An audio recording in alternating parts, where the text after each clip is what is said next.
return to our story from earlier in the show, the motion that the Conservatives will be putting forward to the House of Commons tomorrow, which is aimed at reviewing how health benefits are provided to asylum seekers and restricting who has access to those services. It's based on data pulled from the Parliamentary Budget Officer, which says the cost of the program the Tories want changes to, called the Interim Federal Health Program, has more than quadrupled since 2020. But the number of people seeking asylum in 2025 was down by about 30% from 2024. So why now? Let's bring back our front bench, Brian Gallant, Lisa Raitt, Tom Mulcair, and Rob Benzie. Lisa, I'll start with you. Why do you think this is something that the Conservatives want to focus on right now?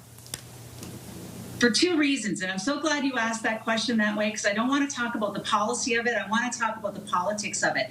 A couple of weeks ago, I was in the House of Commons at question period. It was Mr. Harper and a couple of his cabinet ministers went. Lawrence Cannon sitting next to me, and he said, Lisa, which one of the front bench is the weakest link in terms of the cabinet ministers? Because if that's the weakest link, that's where you put all your attention on as an opposition.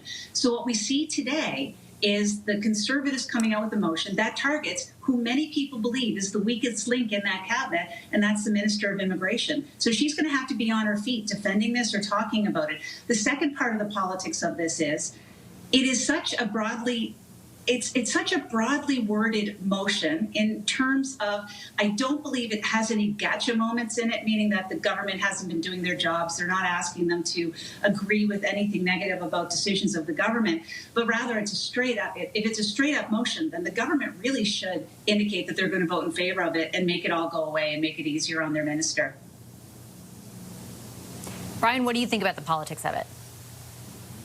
Yeah, geez, I didn't think about that. So it's good that you went to Lisa. I think those are really interesting points. I never really thought about that very tactical, precise, let's pick a minister to pick on.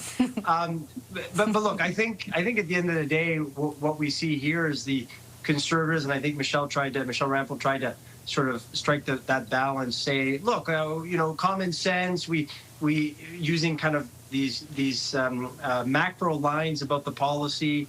And, if you use the macro lines, bogus claims, I think everybody hears the word bogus claims. You did a poll, they would say, yeah, that doesn't sound good.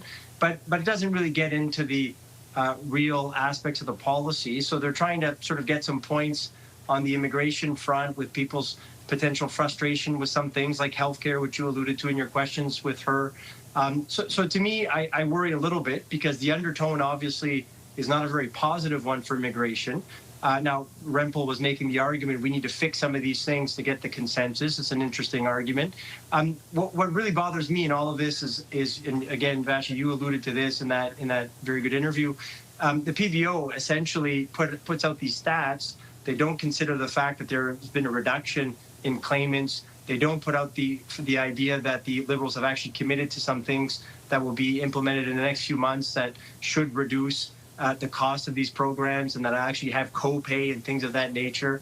And again, you address this as well. Why are we not talking a little bit more about the idea of trying to get the process to be shorter, which is, as the PBO even alluded to, a big part of the problem, because since the process has been increased in average time, we have more people doing these claims. So it seems to me we're not talking about the right things for this policy. So that worries me a bit. And then, last but not least, I think the idea that these bogus claims, it's a good line because I think people will be like, okay, yeah, that makes sense. But how many are bogus claims? And is the idea that everybody that doesn't get accepted right away and that appeals, that's now a bogus claim? I'd love to hear the numbers about how many people appeal and actually win the appeal. So if that happens, were those bogus claims? So to me, it feels very top line with the messaging, and that worries me for something that's so important to Canada, which is immigration and multiculturalism. I think if we were to look again just at the politics of it, it is one of those issues still, despite the fact there's legislation aimed at fixing a lot of the problems, despite the levels changing under Mark Carney, Tom, the Prime Minister, that it's still a vulnerability for the Liberals because of the previous Prime Minister. I think the Conservatives are aware of that and trying to gain from that, like as any opposition party would.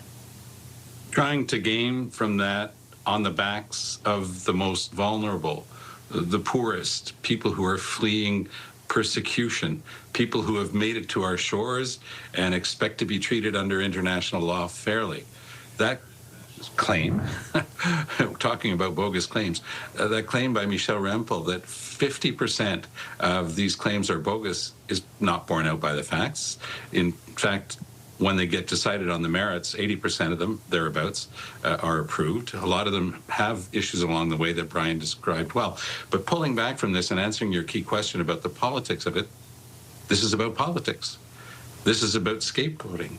This is going against the grain of the most fundamental nature of our country. Unless you're First Nations, Inuit, or Métis, your family arrived here from somewhere else at some point. And it's been a history of that, of generosity, of fairness, of kindness to strangers. Yes, there have been bad moments. We all know the example from before the Second World War about one is too many. But I can talk to you about the Irish community, the starving of the Irish in 1847, population of Montreal, 50,000. 50,000 people arrived in Montreal. The mayor of Montreal died because he was going down to the fever sheds every day to help the people who had ship fever. There's a common grave in Montreal, right in downtown Montreal. I'm working with a team to put a new monument there. 6,000 people are buried there.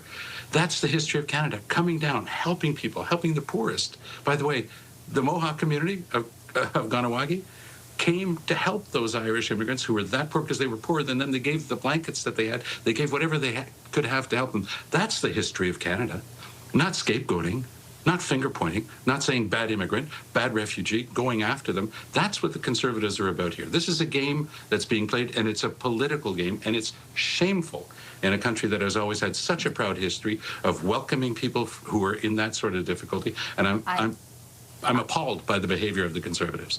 I see both. I have literally a minute left before the show ends, so 30 seconds to you, Lisa, because I see you want to respond, and then the final word to you, Benzie. So my response is that this is something that in any normal review of a department should be looked at, and the motion as a result is completely above board. And it doesn't mean that we're being anti-immigrant or anti-refugee. We're making sure that a program is doing what it's exactly supposed to do and protect those most vulnerable, and those who are gaming the system are not rewarded unduly. Sorry, Benzie, last 30 to you. Yeah, the risk, though, Vashi, and I think Tom makes a very good point. The risk is this grievance politics or is it dog whistle politics? And are you appealing to people's worst instincts? I think being concerned about government waste and bogus claimants is a legitimate thing. It's just going to be a very delicate path that the Tories are going to have to take. Otherwise, they're going to be accused of being intolerant, and that's not a good look for them if that's the way this plays out.